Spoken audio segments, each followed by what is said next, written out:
Hey friends, my name is Jake. Welcome to Canadian Cutting Edge, and today we're taking a look at this knife. This is the Sitivian ST-106. We've got a flipper, we've got a thumb stud, we've got a drop point blade with stonewash, D2 steel. Yeah, see? Lockup is just terrible on this thing, but it's something I can fix. Micarta handle scales in this OD green or black. I saw this knife and the design of it is very good. And so I thought I'd get one. They were available at Amazon.com for $27.99. They're sold out as I'm recording this, but since it says currently unavailable, they should come back. I'll leave referral links for Amazon down below. They're also on AliExpress. $31.43 right now, I think. That's American. They also have a Canadian price and they ship directly to Canada.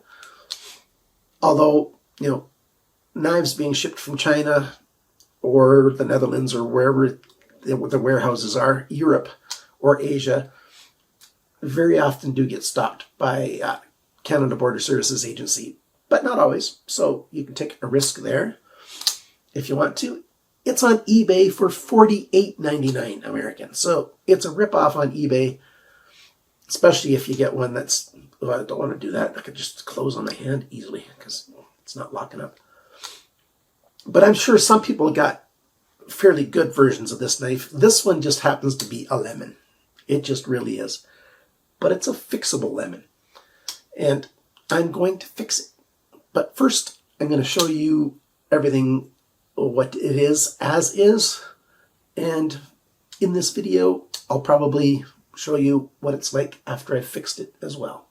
So why don't we go over to the tabletop and let's take a good look at the Sitivian, my very first knife of this brand, ST-106. Keep watching.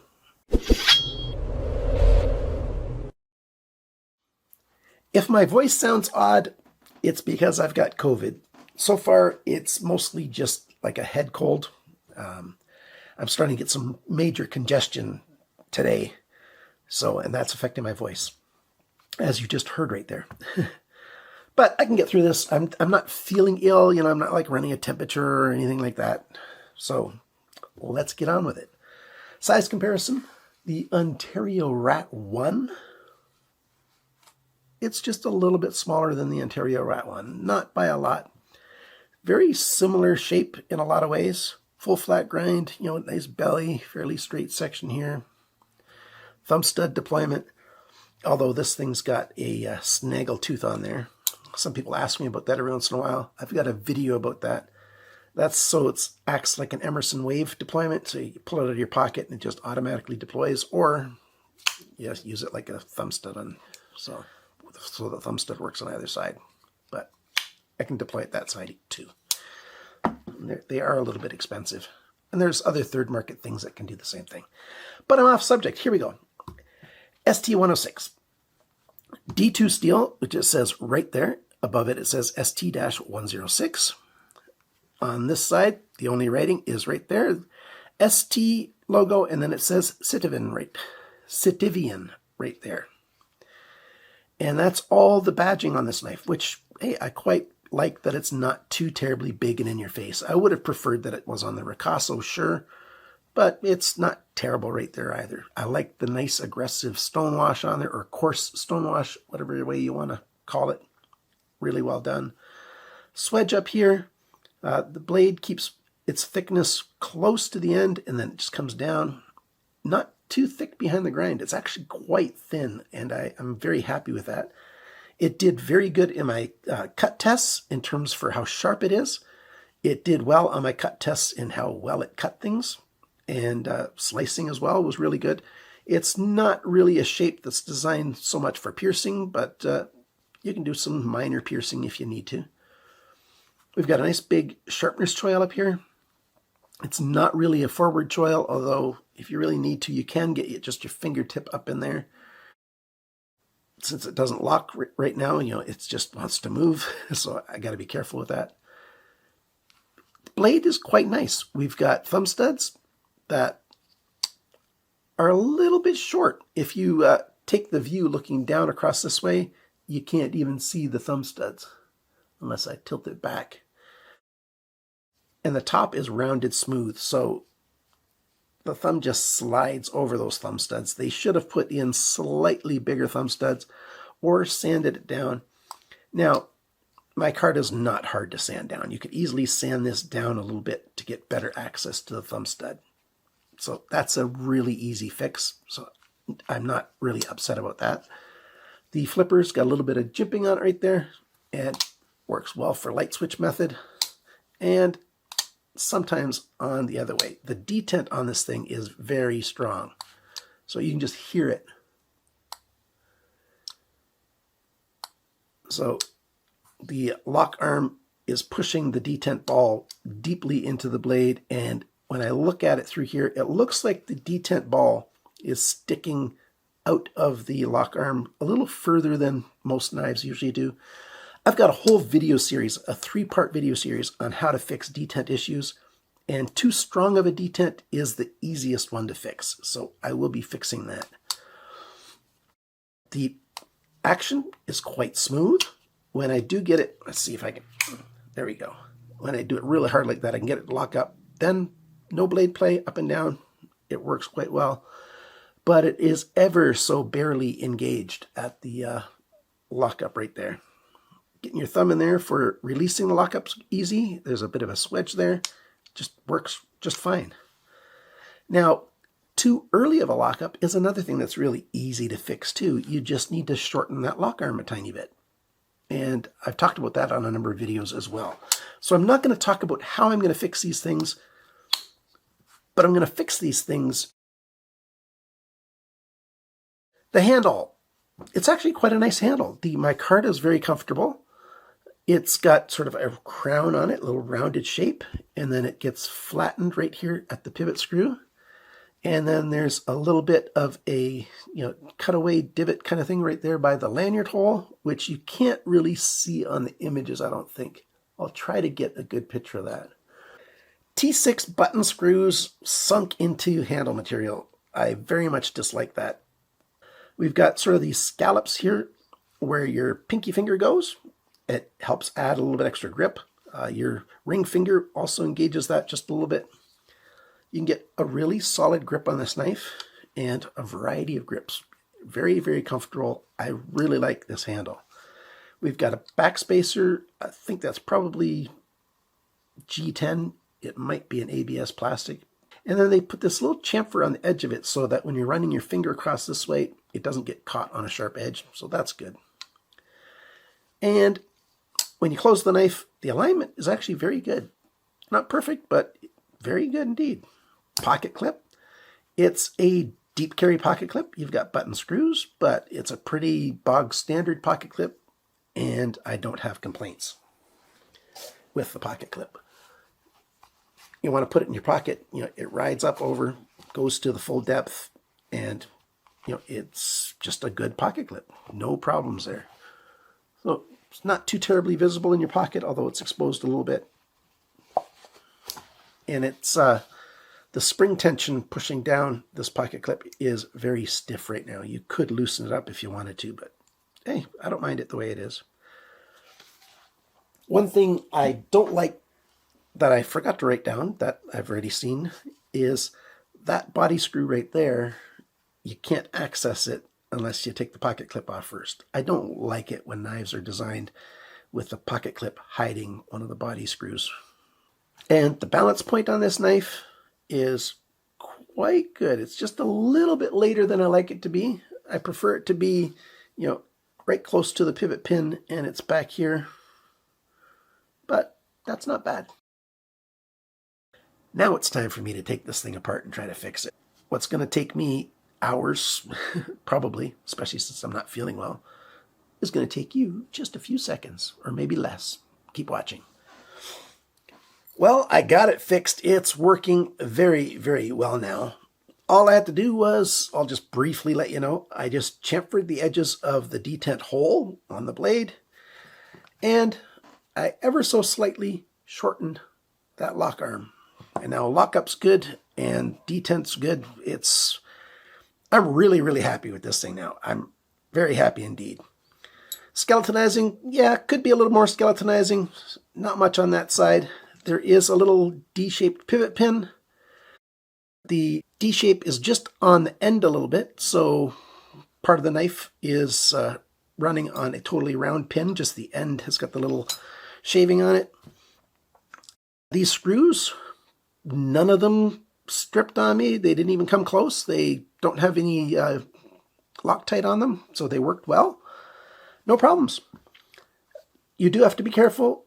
The pivot pin has got a screw head in here, but this side doesn't turn because that's just a solid pin. I don't really like it when companies put a T8 or any screw head on something that doesn't turn. Much rather that was flat or had some kind of design on it. So yeah, it works really good now. I'll put it back together and show you.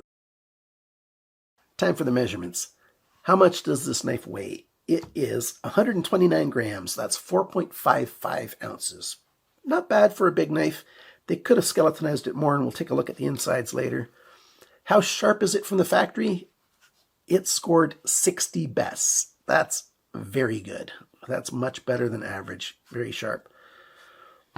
The blade length, or the cutting edge length, I should say, 85.7 millimeters, 3.37 inches.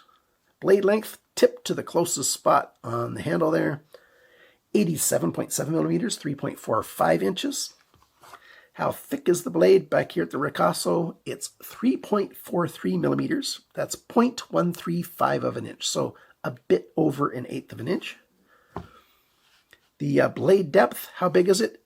It's about where the badging is. Right here is the widest point, 27.2 millimeters, 1.07 inches. How thin is it behind the grind here? 0.36 millimeters. Yep, that's 14/1000ths of an inch. Very happy with that. You'll be able to sharpen this thing a lot of times before it gets too thick behind the grind. If you're not over sharpening, that is. The grind angles. This side has got an average of 20.5. This side's got an average of 22.4. But there's some problems. This side started at 23.1, went to 22.2, went to 22.1, went to 22. So slowly getting, shallower. This side started at 22.9, 22.1, 20.9, and ended at 16.2. So this side's got 6.7 degrees of variability along it. So it's not sharpened terribly well. Back to the measurements here of the sizes. Handle length, 114.5 millimeters, 4.51 inches. The grip area, it's about 9.5 centimeters, about 3 3/4 inches. So big hands fit in here. My hands are just barely extra large, and it fits. If you've got extremely extra large hands, you might prefer it to be a little bit bigger, but most people will be comfortable with this. The thickness of the handle is 14.4 millimeters. That's 0.567 of an inch. The handle depth, that's how wide is it this way within the grip area. It's biggest right there, 26.9 degrees, 1.06 inches. And when the knife is closed, the widest point is here with the flipper, 33.9 millimeters, 1.33 inches. And the total length of this knife is almost exactly 203 millimeters, which is 8 inches. So 8 inches spot on. 3.5 roughly, and 4.5 roughly. That's good proportions. These things have very nice proportions. Okay, yeah, it's great now. The thumb studs are still smooth on top. On the right side, you can get at it, no problem. But on the left side, yeah, my thumb still slides over a little bit, so that fix with the G10 would be in order. Alignment's good. Yeah, the flipper works great now. No problem. Detent is stunning. Just was a tiny little fix. And lockup, I forgot to take a before picture, but lockup is good now. Before it was just ever so barely on there. Well, maybe I'll take a can fake it and show you what it was like. And you can see the difference. This is a good knife. I'm very happy with this thing now. And yeah, it took me about 6-7 minutes to fix it. The first attempt at chamfering the hole on the blade for the detent, and it was good. And I only had to do 2 attempts of shortening the lock arm, and it worked just fine. I'm very happy with this thing. You know, the sharpening angle is not that great, but the first time, once it gets dull, I'll sharpen it up really nice. It's just a very good EDC knife. It covers just about any task that you want to cover with the knife because of the blade shape. It's just a very user-friendly blade shape. Well, there is a little bit of a, I should take a close look at that. That might be some corrosion on the blade. Sometimes these really inexpensive knives, they're just not kept really well. And it is D2, so it can corrode, so. But yeah, I like this micarta. It's nice, it's comfortable. It's got a few little kinks to it.